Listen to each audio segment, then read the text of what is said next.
org. And we're going to find out more about the new honor hall there at the University of Southern Miss. It's the Center for Military Veterans Service. Members and families, they have outgrown their current space, and they're getting a new hall of honor in the works. It's named Quinlan-Hammond Hall of Honor. And joining us today on Good Things is one of the people who is named after Major General Jeff Hammond. He is Army retired. So welcome with us, Jeff. Hi, Rebecca. How are you doing today? I am doing well, and I am super excited about my alma mater doing something great for the veterans of our great state, and I guess veterans across all the states. So this all started with a unique friendship, that of yours, Joe Quinlan, and then yours, Jeff. So how did this friendship lead into creating this building? Well, we started our program about 9 years ago from scratch here at the USM. We had about 300 students, and over time we grew it to over 1,700. We started in the basement of McCain Library, and then we eventually found a home on campus, actually an older house, 60s construction house. And like good troopers, we made it something special. And one day Joe Quinlan came in to visit, and Joe's a Vietnam veteran. And he had shared with me the story of how when he came back from Vietnam, he's getting off a ship in San Diego, California, and he saw all these people out there, and he thought that they were welcoming him home. He didn't realize they were anti-war protesters. So he came by to visit us at here on campus, and there's a long line of kids outside the house, and he got very emotional. He said, "This shouldn't be. We shouldn't have to have long lines of kids waiting to be seen in a semi-rundown on-campus house. Let's do something about it." And we put our heads together, contacted a Southern Miss alumnus who has one of the top engineering construction firms in the nation. His company's based out of Tampa. And we said, "Would you help us?" He came up with the design, and Joe Quinlan and a few others in a very short period of time put their private funds together to build this incredible construction, 5,500 square foot building. And the only building on this campus today which is fully funded by private funds. So it's really cool. It's really cool. And also the architecture is actually cool and very meaningful within the Hall of Honor. So Jeff, kind of explain the intention behind some of the design and the thoughtfulness that went into it. The architect was an Army ROTC graduate from USM who served in the Army Reserves, Rich Beckish. And he wanted to design a building that had true meaning and would touch hearts and be most inviting to military family members as well as veterans and service members. So certain components, as you enter the building, the entire ultrastructure through the center is shaped in an angular way where it's like a salute. So it salutes folks as they come in and out. A siding to part of the building is designed with a corrugated look to look like a barracks, an Army barracks, if you would. As you walk in the building itself, each one of the services is represented with a medallion down through the hallway, and it's designed in a way that as the sun rises and sets throughout the day, it will illuminate one specific service at each time. And then lettered on the left side of the building on the wall as you enter in raised lettering is the words to the opening of our Declaration of Independence. And that's and on the right side of the wall is a series of 4 display cases, museum quality display cases, which were put together for us primarily by the Camp Shelby Museum, which honor each one of the branches of our service, to include the newest member of Space Force. So, as you walk in, it's really interesting. You ought to drive by it at night because the left side of the whole building as you go in is an American flag. And it's illuminated with the 50 stars each lit up. It's with red and white as well. And you can see it down through the hallways. You look to that, it's a huge American flag. So it's very, it's designed to elicit an emotional response that, equals the word love of country.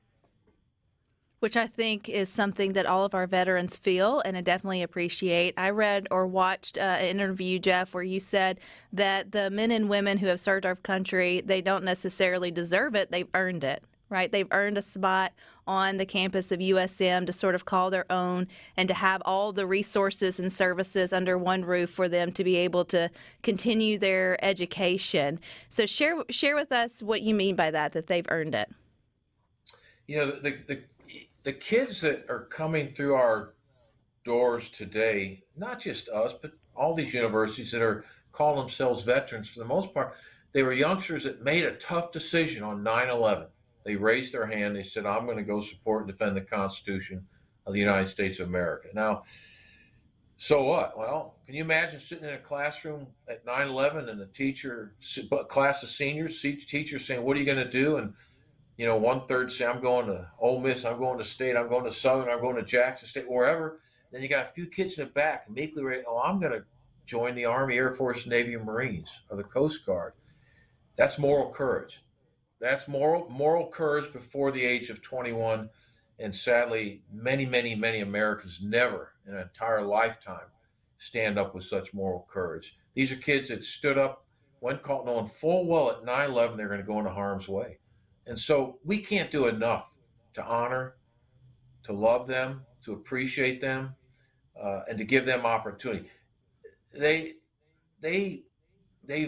worked hard. They've lived a lifetime. I tell the story. I commanded an Army division in combat during the surge in Iraq, and I tell the story that I started with young boys and girls, which were 19, 21 years old, and after 15 months combat, I came home, and these kids were now 19, 21, going on 45, based on their life experiences. And so it's now these kids we have, they don't look at life like they deserve anything. That's not their DNA. They look at life in a much different. Just tell me what you want done and we'll get it done. That's the nature of the military. Tell me the mission and we'll figure it out. And so these kids that come through our doors here, they carry that on their shoulders. So, we owe them the best we can give them. And it's fun to watch them. Our student veterans here at USM, our military kids, have the highest, as a group, have the highest graduation rate, the highest GPA overall rate here on this campus, and that's not because anything's easy. It's because they come to us focused on mission. They don't come to get a degree. They come to get a professional career, and it's a much different view of things when you enter into a university, either one of those two directions. So we love what we're doing. We can't wait to get up every morning to serve these youngsters. And this new building is, there's none like it in the United States of America. And I dare anyone to challenge that.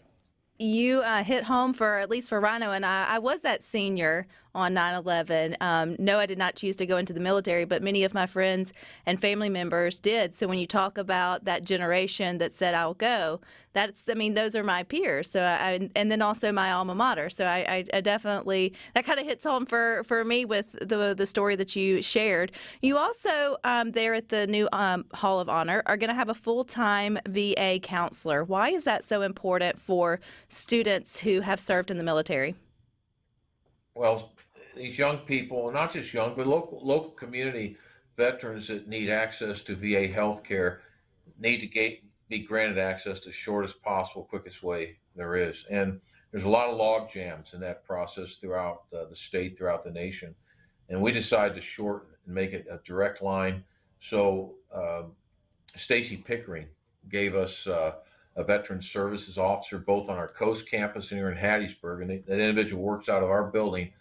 And his full-time job is to help these kids short circuit the process, get their administrative, their educational needs, health needs, all that in front instead of waiting in line for them. So we have not only that, but the VA itself has given us what's called a Vet Success on Campus officer, who's also a full-time individual. And one of the great things he does for us is he helps these kids navigate the world of finding a job.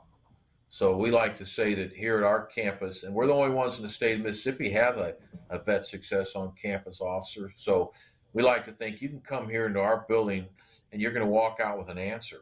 You're going to walk out with a solution, and you're going to walk out with mission accomplished, because we have all the resources here to do that for you.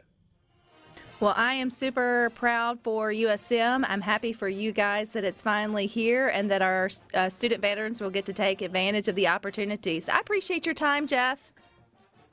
Thank you, and to the top. It's good to talk to a USM fellow sister. Southern Miss to the top. Absolutely. I appreciate it. Thank you. And you guys stick with us. We've got more for you coming up next.